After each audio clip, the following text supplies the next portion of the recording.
Halo, selamat malam pemirsa, apa kabar? Kembali saya Pucari Sali bisa menjumpai Anda dalam program acara Bincang-Bincang, dan pada malam hari ini kita akan memperbincangkan tema yang menarik, yaitu selangkah menuju Gerahadi pemirsa. Di studio kami sudah mengundang narasumber kami, satu secara langsung begitu dan satunya via Zoom secara langsung membahas mengenai bahasan kita pada malam hari ini. Tapi sebelumnya kita akan simak terlebih dahulu, yaitu berita hasil rekap Pilgub Jawa Timur berikut ini. Komisi Pemilihan Umum atau KPU Jawa Timur resmi menetapkan pasangan nomor urut 2, Khofifah Indar Parawansa dan Emil Elistianto Dardak, unggul di kontestasi Pilgub Jatim dengan perolehan suara sah terbanyak yakni 58% atau di angka 12.192.165 suara. Jumlah tersebut diperoleh dari data yang dihimpun Sistem Informasi Rekapitulasi Hasil Suara Pemilihan Kepala Daerah atau Sirekap Pilkada 2024. Dari jumlah suara sah yang berhasil terhimpun sebanyak 20.732.592 suara dengan suara tidak sah sebanyak 1.204.610 suara. Sementara pasangan nomor urut 1 Luluk Nurhamidan dan Lukmanul Hakim mendapat suara sah 1.797.332 suara. Dan pasangan nomor urut 3 Tri Risma Harini dan Zahrul Azhar Asumta atau Gus Hans mendapat suara sah senilai 6.743.095 suara. Ketua KPU Jatim Aang Kunaifi menegaskan, hasil rekapitulasi tingkat provinsi akan menjadi landasan KPU Jatim dalam menetapkan paslon terpilih, yang akan dilakukan 3 hari setelah penetapan hasil, untuk menunggu apakah ada sengketa yang diajukan paslon yang tidak puas dengan hasil rekapitulasi. Menetapkan hasil pemilihan Gubernur dan Wakil Gubernur Provinsi Jawa Timur tahun 2024 dengan perolehan suara sebagai berikut. 1. Pasangan calon nomor urut 1 atas nama Hajah Luluk Nurhamidah dan Haji Lukmanul Hakim dengan perolehan suara sah sebanyak 1.797.332. 2. Pasangan calon nomor urut 2 atas nama Khofifah Indar Parawansa dan Emil Elistianto Dardak dengan perolehan suara sah sebanyak 12.192.165. 3. Pasangan calon nomor urut 3 atas nama Dr. Insinyur Tri Risma Harini dan Zahrul Azhar Asumta Gushan dengan perolehan suara sah sebanyak 6.743.095. 4. Hasil pemilihan Gubernur dan Wakil Gubernur Provinsi Jawa Timur tahun 2024 sebagaimana dimaksud dalam diktum ke-1 dan diktum ke-2 ditetapkan dan sekaligus sebagai pengumuman pada hari Senin tanggal 9 bulan Desember tahun 2024 pukul 21.30. 4. Keputusan ini mulai berlaku pada tanggal ditetapkan. Surabaya, tertandatangani Aang Kunaifi. Lebih lanjut, Aang Kunaifi menambahkan selain melakukan proses rekapitulasi tetap berlangsung dengan teliti dan transparan, KPU Jatim juga memastikan semua prosedur telah dijalankan sesuai aturan. Penetapan hasil ini diharapkan dapat mengakhiri proses Pilgub Jatim 2024 dengan damai dan lancar. Ya, baik pemirsa, kita kembali ke studio masih dengan bahasan kita pada malam hari ini, yaitu selangkah menuju Gerahadi. Sesuai saya informasikan di awal, kami sudah mengundang narasumber kami. Yang pertama saya akan sapa terlebih dahulu. Yang pertama sudah dari Pak Suko Widodo, selaku pakar komunikasi politik Universitas Airlangga Surabaya. Apa kabar? Selamat malam Pak Suko. Sehat.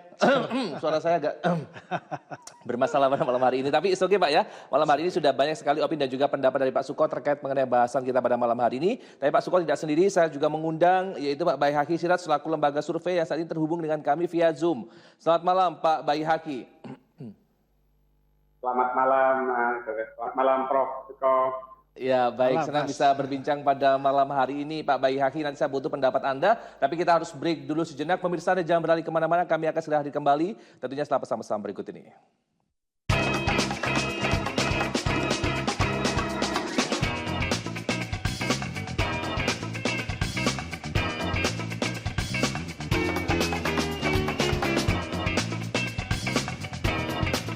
Now we're face to face. War, Gol, Warung, Bola. Update klasmen Liga Indonesia.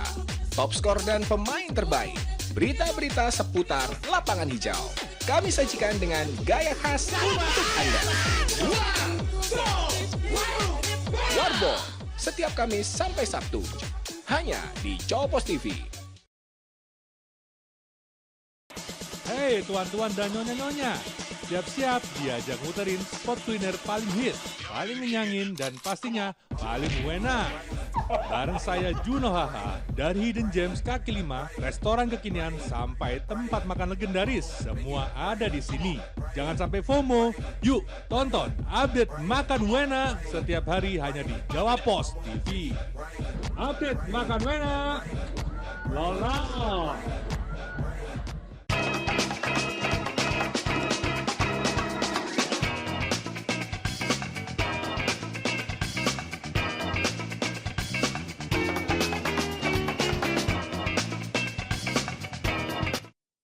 Baik pemirsa, terima kasih Anda masih tetap bersama kami dalam program acara Bincang-Bincang, masih bersama saya Puja Rusali. Sesuai dengan bahasan kita akan sambung pertanyaan pertama kita kepada Pak Suko terlebih dahulu ya. Pak Suko, menanggapi apa berita tadi sempat disampaikan bahwasanya apakah setelah resmi menetapkan hasil sudah menjadi final atau bisa dikatakan sudah selesai nih Pak, konsultasi Pilgub Jatim kali ini Pak?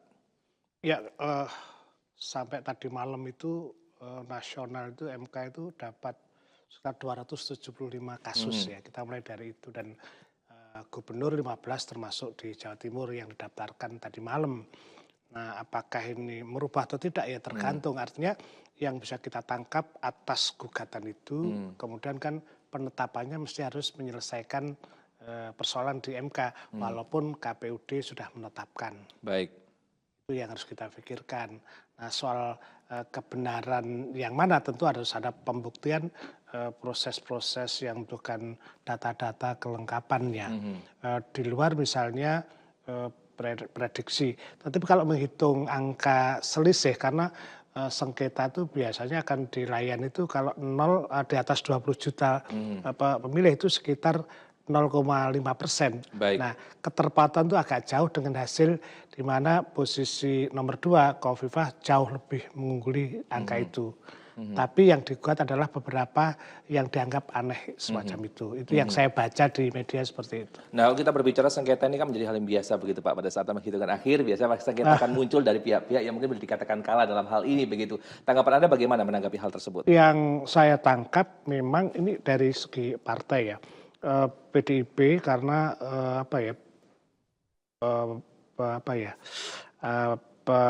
penasihat hukumnya itu Mas Roni, dia nasional, sehingga kayaknya masalah di Jawa Timur itu bagian dari keseluruhan yang ditangani oleh PDIP, bukan lagi lokal tapi nasional. Nah tentu di balik itu ada apa ya? Tentu kita butuh analisis terhadap mengapa yang sesuatu yang rasanya toh nyatanya kita tidak melihat hiruk pikuk misalnya demo berlebih di tempat kita ya Jawa Timur ya sudah ayam-ayam tapi tiba-tiba kemudian mencuat ke atas, tentu ada pemicu begitu? Ya ada agenda politik yang besar yang ya kita lihat aja ke depan nanti.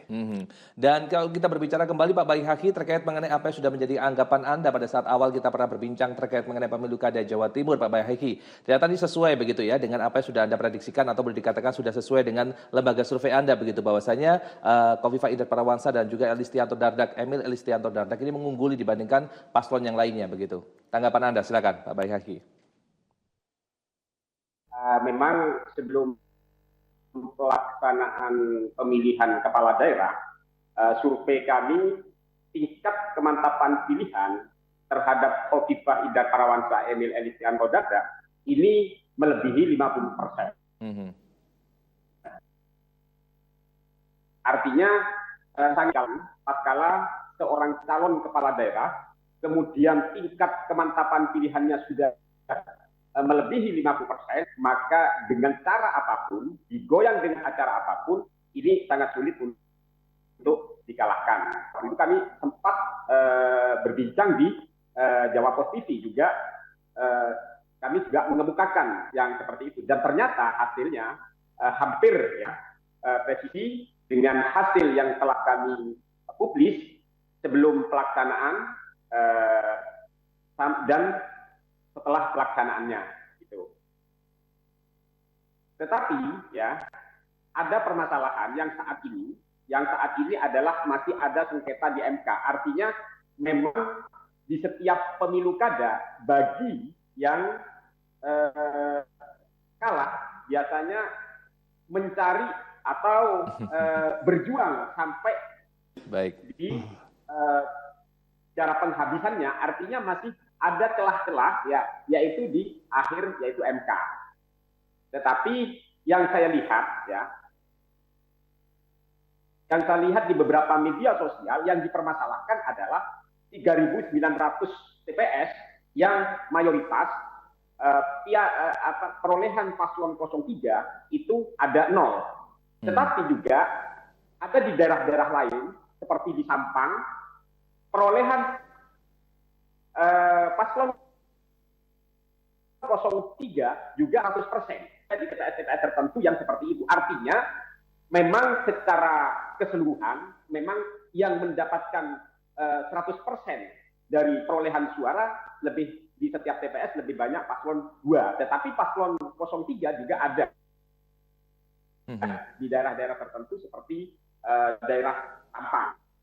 Seperti itu. Kemudian ada di daerah-daerah tertentu juga sudah melakukan PSU seperti di Madiun dan juga ada di Bondowoso. Tetapi setelah PSU hasilnya juga yang saya pantau itu juga masih unggul di paslon 02.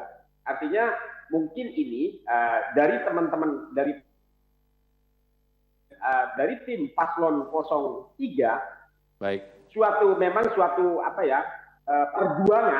perjuangan beliau untuk sampai berjuang di MK ini gitu. Saya rasa seperti itu.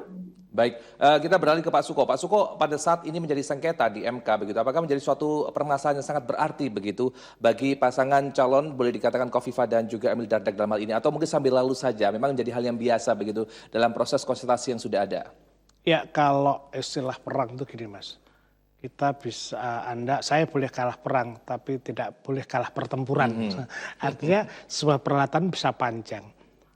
Dalam perspektif penggugat, bisa jadi targetnya bukan lagi selangkahnya mencapai itu, karena kan keterpautannya kan ke 12 juta ke atas itu kan harus 0,5. Nah itu kan senyatanya keterpautannya sudah jauh dari itu, artinya tidak di bawah itu. Kalau di bawah itu ya masih ada kemenangan mungkin. Artinya saya tidak mengatakan gugatan itu sia-sia, tapi poin yang diambil adalah soal dalam politik itu public trust ya, kepercayaan publik, opini publik, itu yang menjadi agendanya seperti itu. Apalagi kalau kemudian gugatannya itu ditangani secara khusus oleh tim PDIP pusat, yang kita tahu bahwa situasi negara sekarang kan lagi PDIP sedang gugat dalam itu terhadap Kemplos macam-macam. Jadi melihatnya saya kira makro. Tapi di dalam kasus menuju Gerahadi ini subjektif saya ya, dugaan saya memang tidak akan mengurangi kemungkinan penetapan pasangan nomor 2 tetap akan di Gerahadi lah. Ini subjektif saya loh ya. Baik. Kalau kita berbicara mengenai evaluasi dan juga kurang lebih kita jadikan study case begitu Pak ya, kemenangan Khofifah dan juga Emil dalam penghitungan yang sudah ada begitu, kira-kira apa yang menjadi menang begitu, dalam arti kata dalam segi mereka pendekatan secara media kah atau bagaimana, dari 38 kabupaten kota yang sudah ada dimenangkan 36 Pak ini Pak dalam hal ini. Jangan dijawab dulu Pak Suko, kita akan sambung lagi perbincangan kita. Pemirsa Anda jangan beralih kemana-mana, kami akan segera hadir kembali tentunya setelah pesan-pesan berikut ini.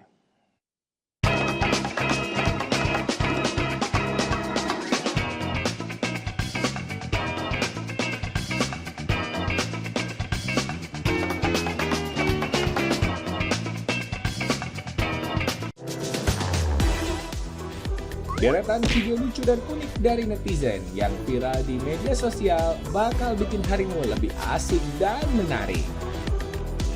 Lagi asik-asiknya main dorong-dorongan sama Besti yang naikin kursi roda, nggak taunya beneran kena batunya nggak tuh?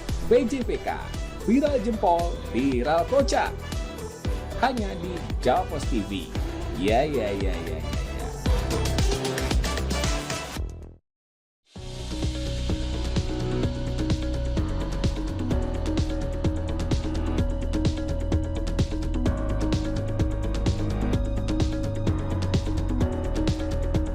asam urat, rematik, masalah pada persendian, masalah pada tulang, masalah pada lutut, syaraf kejepit, serta sakit pinggang dan sakit punggung.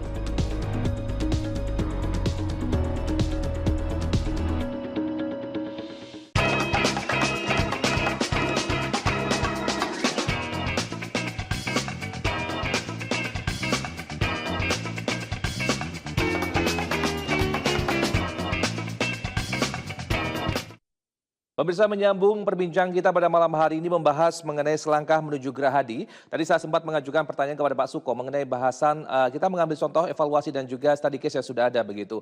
Bagaimana Kofifa dan juga Emil bisa menang dalam pertarungan yang sudah ada dalam hal ini begitu. Apakah adanya pendekatan secara langsung baik itu sosial media, media dan sebagainya. Mungkin bisa dijabarkan sedikit Pak Suko untuk bisa menjadi bahan pembekalan bagi kita semuanya bahwasanya ini adalah merupakan salah satu faktor yang perlu diperhatikan dari proses kemenangan yang sudah ada. Silakan. Ini Mas Pucok ini mau maju wali kota mana? Ya sudah, ini menarik pertanyaan itu untuk semuanya aja bahwa kita lihat Bu Khofifah itu orang independen bukan punya partai ya. Baik. Nah didukung. Pertanyaan pertama misalnya, mengapa partai mendukung itu adalah trust. Partai politik pasti menghitung realistis, yang penting dia menang, maka dia harus ambil tokoh yang itu. Nah kekuatan Bu Khofifah itu yang dicatat dari segi beliau sendiri. Kalau dalam teori politik itu ada social networking teori yang menjelaskan bahwa jaringan sosial itu menjadi kekuatan besar di dalam influence orang. Nah kalau media sosial itu kan biasanya mengandalkan influencer aja dan sifatnya tidak sedalam ketika dia jaringan face to face itu. Bu Khofifah adalah ketua muslimat bukan Jawa Timur, Indonesia. Dan dia punya reputasi salah satu politisi perempuan Asia 500 dunia. Artinya di riset itu secara ibarat barang, ini kekuatan dijualnya lebih laku daripada yang lain. Nah hitungan ini yang bagi parpol juga realistis. Saya ambil Bu Khofifah agar saya ajukan itu. Nah itulah yang membuat beliau cukup naik. Meskipun memang di dalam perhelatan kalau kita agak ke belakang ya, Bu Risma itu juga menyodok luar biasa karena jadi isu nasional coba masuk di situ.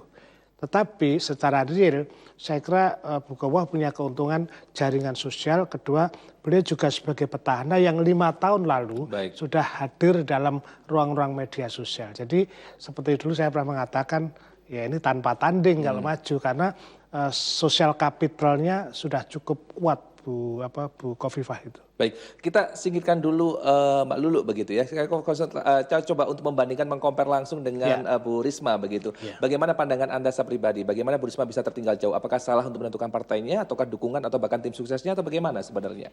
Pertama, Bu Khofifah hadir lebih lama di sini. 5 tahun sebagai petahana. Bu Risma datang. Nah, Bu Risma itu memang populer tapi di Surabaya. Karena itu di Surabaya menang. Tetapi pada social capital, social networking beliau di desa-desa agak beda penerimaannya. Jadi ini yang beda karakter. Kalau karakter urban itu kan belak-belakan, dialek semacam itu selesai. Tapi di desa itu kan high tech communication. Jadi dalam komunikasinya kadang orang itu meskipun nggak suka ya cuma tersenyum, orang desa kan itu. Nah itu yang tidak ditangkap oleh tim sesnya. Nah Bu Khofifah jauh lebih paham konteks kultur pedesaan Jawa Timur. Baik, saya paham. Kecerdasan mengambil strategi komunikasi ini. Anda kan ahlinya. Itu yang dilakukan oleh timnya Bu Khofifah. Gestur-gestur yang basic semacam itu ternyata itu sangat berpengaruh sekali ya Pak Suko ya? Sangat psikis. Misalnya kenapa DKI Jakarta akhirnya mundur ya. Mundur tidak jadi menggugat pilihan Rano Karno. Ngitung mereka itu karena psikisnya dan sebagainya. Banyak contoh hal yang dianggap sepele itu bisa menjatuhkan seorang pemimpin karena tidak paham dalam soal-soal konteks komunikasi itu. Makanya Mas Pucuk harus jadi ahli komunikasi. Baik, saya beralih ke Pak Bahahi. Pak Bahahi, dengan perolehan persentase yaitu kurang lebih 58% begitu yang dimiliki oleh Khofifah dan juga Emil begitu. Bagaimanakah strategi dari tim sukses yang sudah ada, Pak, sehingga bisa menggiring atau memperoleh angka sedemikian rupa, Pak? Pendapat Anda pribadi, Pak Bahahi, silakan. Begini, yang pernah saya utarakan bahwasannya Khofifah ini diuntungkan, ya, Khofifah Emil ini diuntungkan dengan calon dari PKB. Yang pertama seperti itu. Sehingga siapapun kalau seandainya calon PKB itu orang yang mempunyai popularitas agak sedikit tinggi, mungkin kemungkinan besar pemilih PKB minimal dia akan memilih jagonya, artinya dari partainya sendiri. Yang pertama itu. Kemudian yang kedua, kalau seandainya PKB dan PDI ini menyatu, kemudian mengusung Risma dengan tokoh PKB yang mempunyai elektoral tinggi, maka saya rasa ini akan sebanding untuk bertarung dengan Khofifah Emil. Nah, dari awal kami telah memprediksi bahwasannya pertandingan ini setelah PKB memunculkan Mbak Lulu dan Gus Lukman, ini adalah pertandingan yang tidak seimbang. Karena apa? Karena pemilih PKB ini daripada memilih Bu Risma Gushan lebih baik memilih Khofifah Emil yang notabene-nya adalah background dari hijau. Saya rasa seperti itu. Baik, terima kasih Pak Bahahi, dan saya masih penasaran kembali dengan apa yang disampaikan Pak Suko begitu. Ini jadi pembelajaran bersama Pak Suko. Ya. Pertanyaannya cukup simpel sekali. Poin apa saja yang perlu diperhatikan bagi mereka yang ingin memenangkan konsultasi untuk semacam seperti ini, Pak? Garis besarnya saja. Ya, tentu rumus pertama kan ketahuilah, kenalilah audiensmu, kenalilah stakeholdermu. Siapa pemilih kita? Itu harus ditangkap, bukan apa yang saya punya, tapi apa yang mereka harapkan. Itu kunci. Ketika kita bisa memenuhi harapan mereka, tentu kalau toh jualannya barang yang nggak cocok, maka kita harus menggunakan strategi komunikasi, bahasa apa yang cocok dengan mereka. Misalnya dengan tagline ya. Itu saya lihat juga di tagline itu sangat menentukan ya. Baik, menurut Anda pribadi pesaing dari Khofifah sendiri kurang bisa mengkomunikasikan begitu Pak tim suksesnya Pak dalam hal ini? Bisa, bagus. Saya lihat misalnya konsep persik-resik dari Bu Risma, bagus. Dia ngambil segmen itu dan itu yang paling kritis, titik kritis isu itu diambil. Kalau isu kan soal benar salah, kemudian tapi bagaimana isu itu diambil ketika masyarakat sedang mengalami apa misalnya. Baik. Kalau kita misalnya masyarakatnya sedang mengalami kelaparan, saya kira bahwa ini loh beras yang enak untuk masyarakat. Tidak bisa ketika Anda jadi calon bupati tertentu, terus ketika masyarakat lapar, bahwa daerah ini akan kita bangun satelit untuk diluncur, nggak akan kena. Jadi apa yang paling krisis atau paling persoalan dekat dengan mereka dan itu bisa menyentuh, itu yang kita masuk. Dan apa yang menjadi kelebihan dari Khofifah dan juga Emil dalam hal ini Pak? Kembali kita singgung mengenai hal tersebut. Ya, saya lihat pertama ya tentu saja pembuktian ya dirasakan, dan kalau di approve rate-nya cukup tinggi dan bagi petahana kalau misalnya tidak ada sesuatu yang berarti ya mereka akan meneruskan aja, cenderung semacam itu. Nah, saya lihat yang paling bisa dilakukan ini, jangan bilang siapa-siapa ya. Kesantunan, Mas. Kesantunan, kesahayaan, style dari Bu Khofifah, Pak Emil itu dan mau mendengar itu yang paling baik. Down to earth juga ya, begitu. Itu yang membuat itu, jadi kesediaan mendengar itu, dan makanya dalam itu kan juga dilakukan gaya komunikasi kan. Nggak bisa kita teriak-teriak pada rakyat. Rakyat itu nggak bisa dimarahi lah pokoknya, dia raja betul. Sehingga kita juga harus mau berpanas-panas. Jadi active listener begitu Pak ya? Sangat. Baik. Tapi itu pun harus dikelola dengan strategi komunikasi yang tepat ya. Baik. Nanti kita akan sambung lagi Pak Suko dan juga Pak Bahahi. Pemirsa, kita harus break dulu sejenak. Kami akan segera hadir kembali tentunya setelah yang satu ini.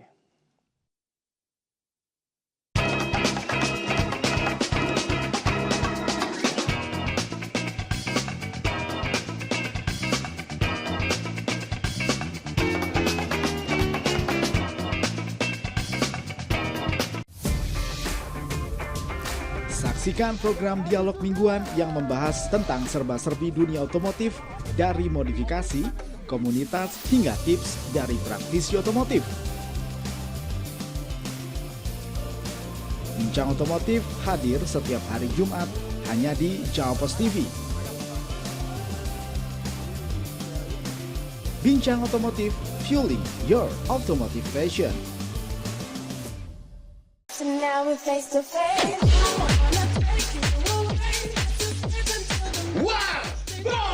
Warung Bola. Update klasmen Liga Indonesia. Top skor dan pemain terbaik. Berita-berita seputar lapangan hijau. Kami sajikan dengan gaya khas untuk Anda. Warbol. Setiap Kamis sampai Sabtu. Hanya di Jawa Pos TV.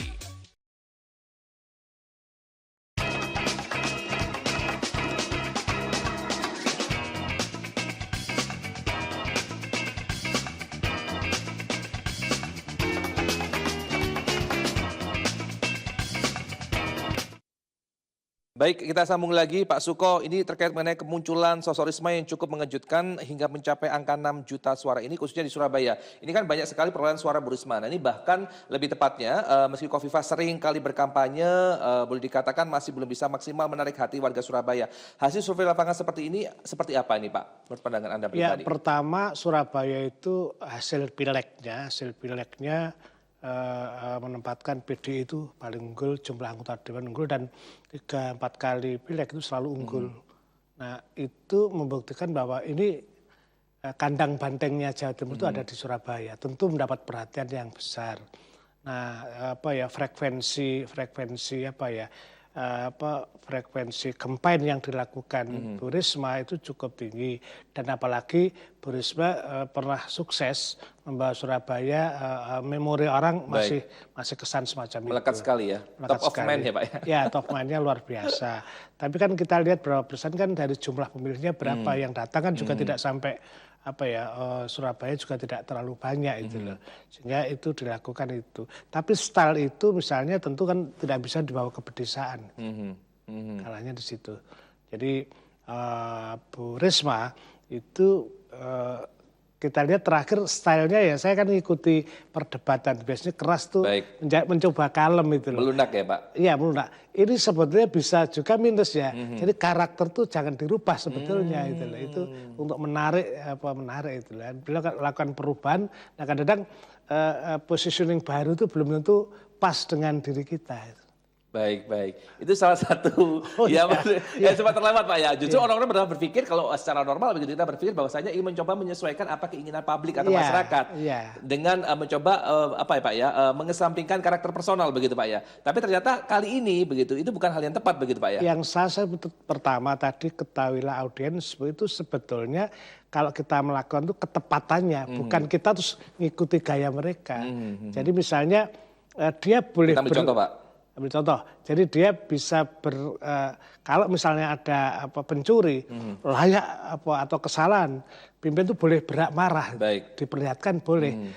Kalau lunak kan juga tidak bagus. Jadi terus yang lunak gimana? Ya nggak usah ditunjukkan, tapi tunjukkan yang satu itu. Ini yang kita sebut titik bidik yang angle-nya pas untuk kasus tertentu. Jadi penyesuaian Pak ya, disesuaikan dan juga titik bidiknya harus sesuai begitu. Itu pentingnya riset Mas, riset. Sekarang kalau kami biasanya pakai digital present ya, sehingga sekarang tidak lagi harus turun ke lapangan, cukup dengan medsos. Dengan alat tertentu kita bisa monitor, ini posisi saya berapa persen.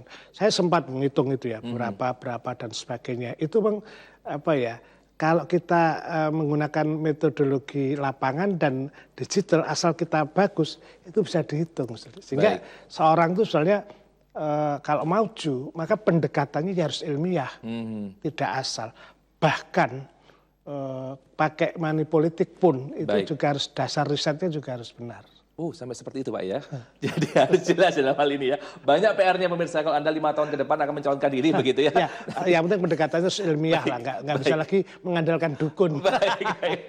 Baik Pak Haki, menyambung apa yang disampaikan Pak Suko, apakah ada cukup sependapat begitu apa yang disampaikan oleh beliau bahwasanya gaya komunikasi pendekatan ke publik ini sangat berpengaruh dalam perolehan suara yang sudah ada begitu. Dan bagaimana kekuatan dari Bu Risma dan juga Mbak Luluh atau bahkan dari Bu Khofifah sendiri dalam proses pendekatan ke publik atau gaya komunikasi mereka. Bagaimana tanggapan Anda? Silakan. Begini, saya pendapat ya, artinya Bu Risma Gushan ini sudah luar biasa, bahkan perolehannya jauh lebih tinggi dari perolehan suara PDIP yang notabene-nya adalah sebagai pengusung tunggal ya di parlemen ya, pengusung tunggal, dan perolehannya jauh lebih tinggi daripada PDIP. Artinya apa? Seandainya Risma Gushan ini running dari 1 tahun sebelum pelaksanaan, mungkin hasilnya akan beda. Tetapi ini hasilnya runningnya agak sedikit terlambat. Yang pertama seperti itu. Kemudian yang kedua, memang ya di Surabaya ada sebab-sebab tertentu yang perolehan antara Risma dan Bu Risma dan Bu Khofifah ini sangat jomplang sekali, bahkan di luar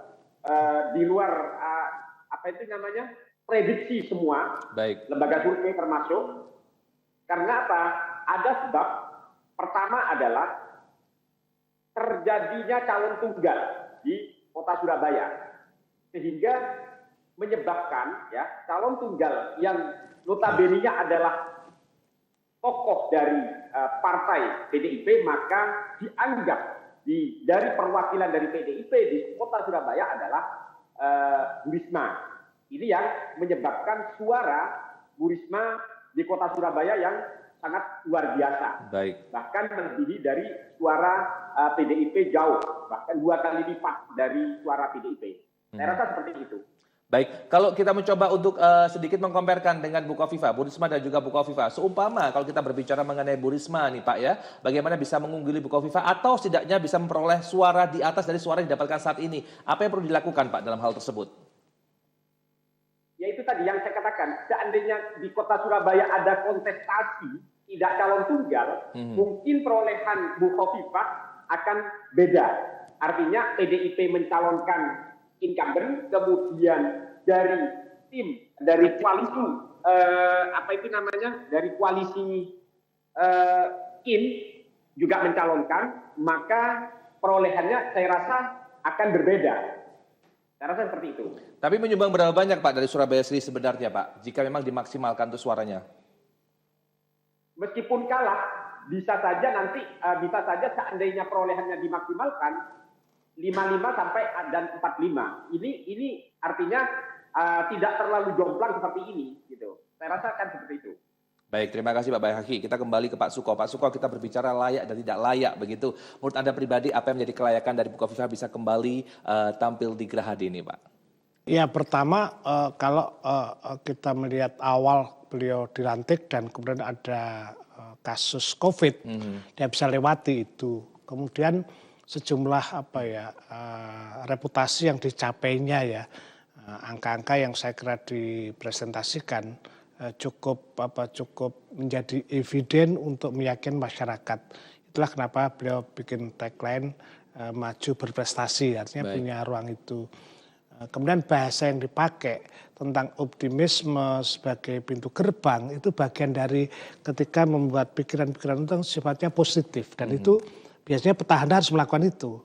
Ya, petahana mempertahankan perspektif dari kampanye. Beda kalau yang dilakukan penantang, dia akan menyerang, ofensif semacam itu. Jadi sudah betul yang dilakukan Bu Khofifah itu untuk melakukan itu gitu. Oke, baik. Kita akan sambung lagi perbincangan kita. Masih ada beberapa pertanyaan yang ingin saya ajukan. Pemirsa, jangan beralih kemana-mana. Jangan jadi channel Anda, tetap bersama kami dalam program acara Bincang-Bincang.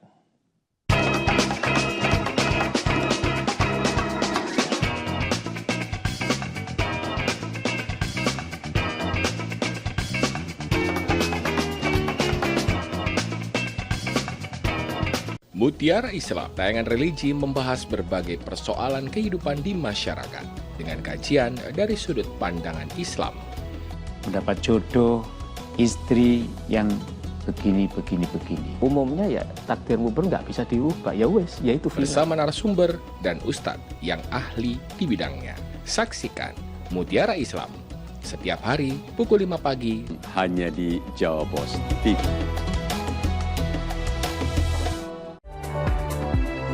Mengawali aktivitas hari Anda, kami hadirkan bincang seputar dunia kesehatan bersama dengan dokter-dokter ahli di bidangnya. Ispa itu sendiri bisa menyebabkan yang pertama itu tadi ya batuk, pilek ringan. Jadi dengan Update Sehat Pagi, Senin hingga Jumat pukul 6 waktu Indonesia Barat di Jawa Pos TV.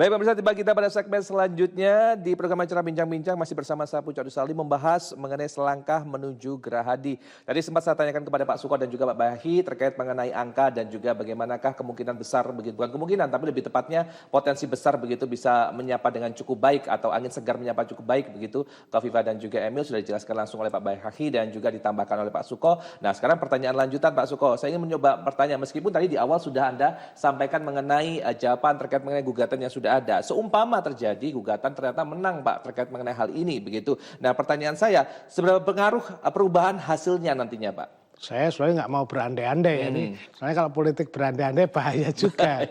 Tapi yang ingin saya tangkap bahwa satu, jika memang ada indikasi bukti yang memadai ya silahkan aja. Itu nanti akan buktian.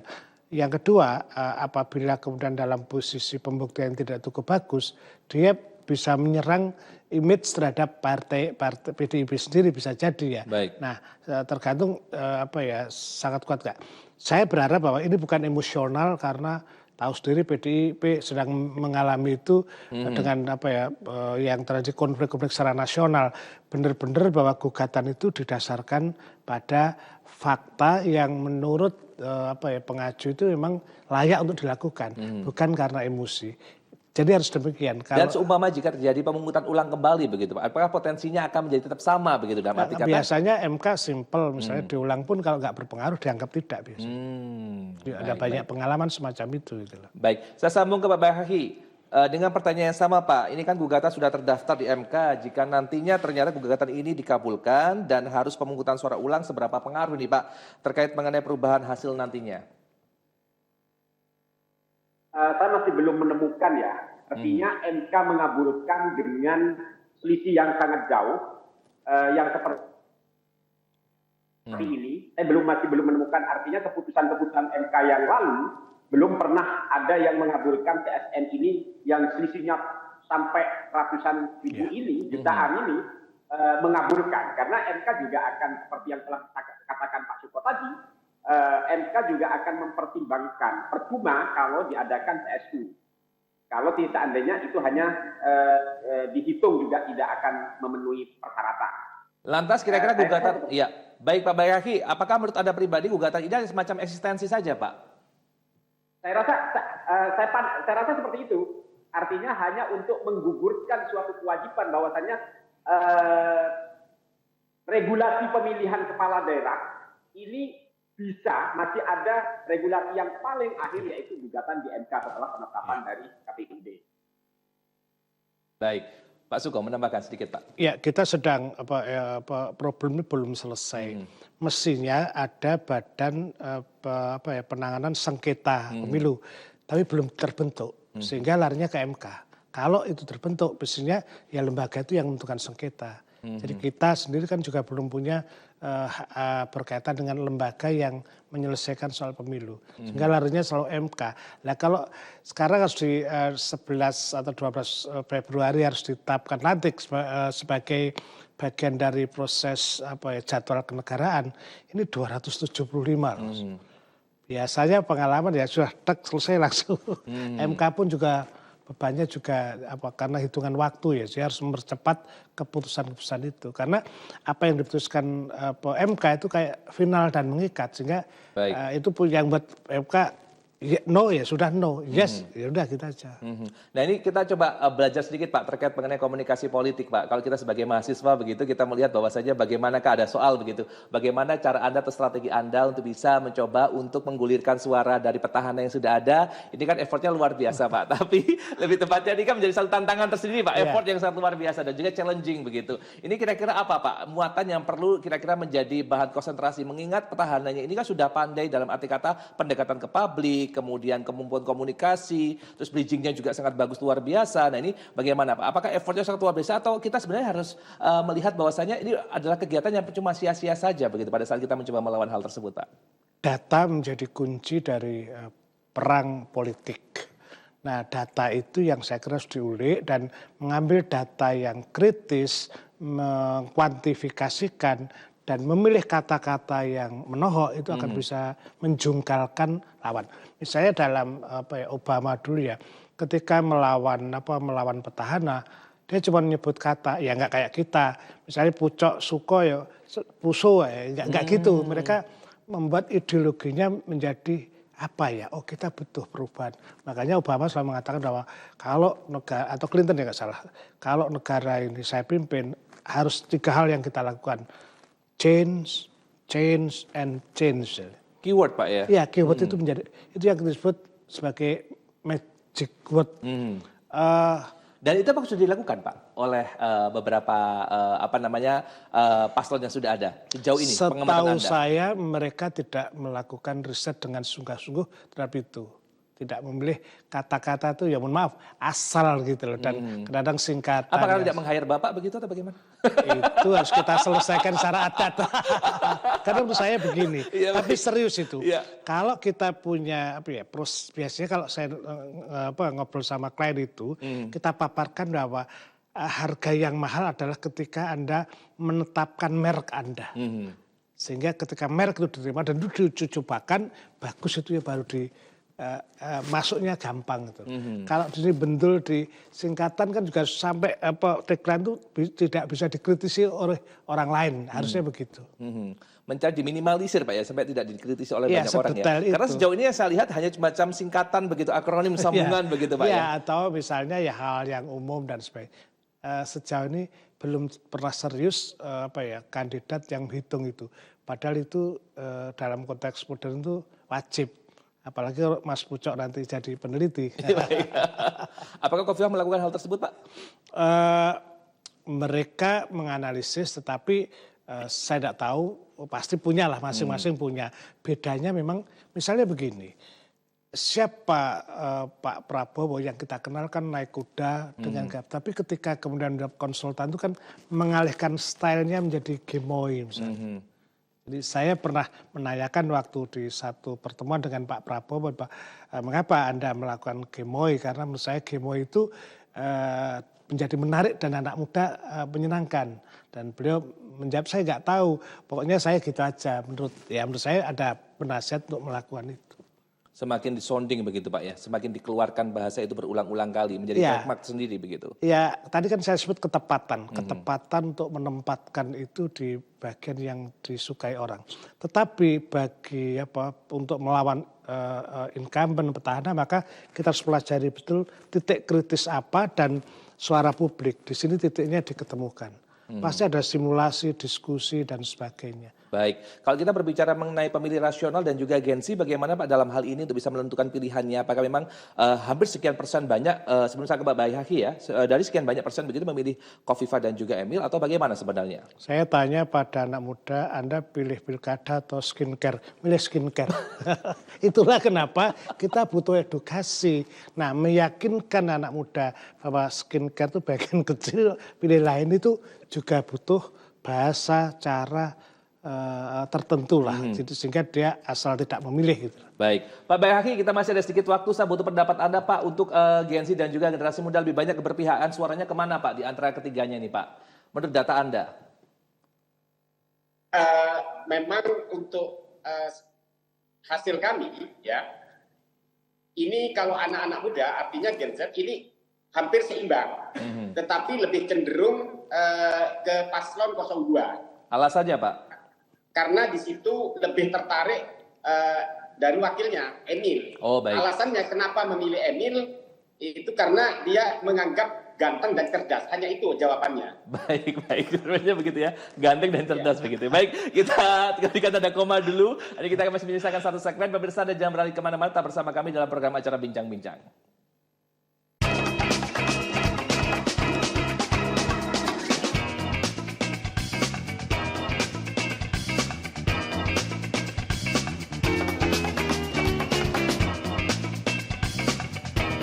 So now we're face to face.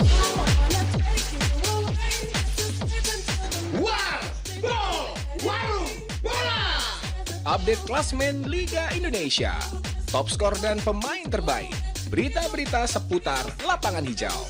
Kami sajikan dengan gaya khas untuk Anda. Warball, setiap Kamis sampai Sabtu, hanya di Cowpos TV.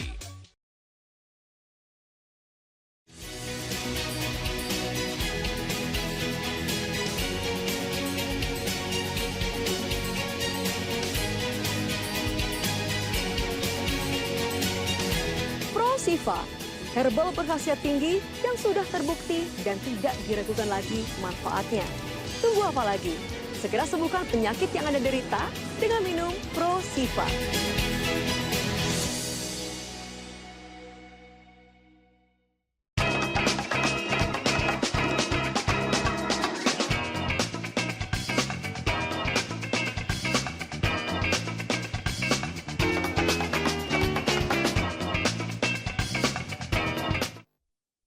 Baik pemirsa, tiba kita pada segmen terakhir dalam program acara Bincang-Bincang dengan bahasan kita masih membahas mengenai selangkah menuju Gerahadi, masih bersama dengan dua narasumber kami. Kita masih ada sedikit sisa waktu. Nah, akankah nanti berpengaruh dengan proses lanjutan termasuk tahap penetapan paslon yang akan mundur jika PDI terus melanjutkan langkah ketidakpuasan dalam Pilgub ini, Pak Suko? Ya, kalau berdasarkan pengalaman sama dengan Mas Bayi ya, saya kira tidak ada yang misalnya keterpautannya tidak bukan 12.000 kan 12 juta kan 0,5% minimal itu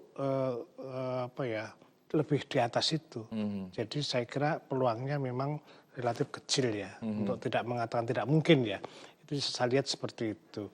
Yang kedua, pelajaran yang bisa dipetik tentu saja kan bagi penyelenggara pilkada. Ingat bahwa Anda ini bukan pemain, Anda ini wasit, maka jangan ikut main, itu aja. Kalau terjadi semacam itu, karena di dalam rasanannya para politisi seringkali Bawaslu, KPU dianggap sebagai bagian dari permainan. Itu yang diyakini banyak orang. Nah, tentu belajar dari pengalaman itu tidak harus terjadi kalau memang penyelenggara itu benar-benar on the track sesuai aturan. Baik. Pak Bayhaqi menanggapi hal yang sama, Pak Bayhaqi. Bagaimana tanggapan Anda? Memang saya rasa bukan tidak mungkin, tetapi agak sulit itu. Di Jawa Timur, dari 38 kabupaten kota kemudian 1 provinsi, ini terjadi gugatan GRK itu 15 kabupaten kota dan satu provinsi. Artinya melihat ini dan selisihnya agak sedikit terlalu banyak juga. Saya rasa MK ini kan memutus suatu perselisihan, sedangkan rata-rata yang diajukan oleh pemohon itu rata-rata TSN. Lah, sedangkan TSN ini seharusnya prosesnya diawali dengan pelaporan terhadap Bawaslu kepada Bawaslu, sehingga kalau memang ada pihak-pihak tertentu, ASN atau kepala desa yang terlibat dalam sesuatu pemenangan, maka di situ akan sudah diatur di dalam undang-undang, ya, di dalam peraturan Bawaslu termasuk, dan di situ ada gakumdu, ada bahkan ada pidananya, tidak pidananya kalau sampai itu terjadi dilakukan oleh ASN maupun perangkat desa. Lah, sehingga kalau selisihnya terlalu banyak, kalau melihat putusan MK nanti yang akan disampaikan adalah masalah perselisihan, saya rasa sangat sulit untuk dikabulkan. Saya rasa seperti itu. Baik, terima kasih Pak Bayhaqi. Dan kita kembali ke Pak Suko. Pak Suko, terakhir Pak Suko, terkait mengenai catatan terkait mengenai kepemimpinan Khofifah sebelumnya dan juga untuk 5 tahun ke depan, bagaimana? Ya tentu di era pertama Bu Khofifah masih disibukkan bagaimana posisi karena COVID untuk mempertahankan. Saya kira kedua itu sebagaimana tagline-nya sebagai pintu gerbang Nusantara harus lebih melakukan optimisme yang lebih, terutama kalangan muda yang jumlahnya terus meningkat. Hal yang paling besar adalah orang butuh makan, yang kedua anak muda butuh pekerjaan, anak butuh pendidikan. Jadi SDM harus benar-benar benar-benar difokuskan dan diseriusi. Keterlibatan perguruan tinggi dan pendekatan modern ilmiah saya kira harus bisa menjawab tantangan Jawa Timur ke depan. Baik, luar biasa. Saya ucapkan terima kasih banyak atas waktunya Pak Suko. Siap. Pak Bayhaqi, terima kasih banyak sudah bergabung bersama dengan kami via Zoom. Senang bisa berbincang dengan Anda berdua dan sukses selalu untuk Anda berdua. Baik, pemirsa, tiba kita pada penghujung acara. Akhir kata saya Pucari Sali mewakili kru kerabat kerja yang bertugas mengucapkan banyak terima kasih atas perhatian Anda dan jangan lupa menyaksikan Jawa Pos TV, independen, respect menghibur. Selamat malam dan sampai jumpa.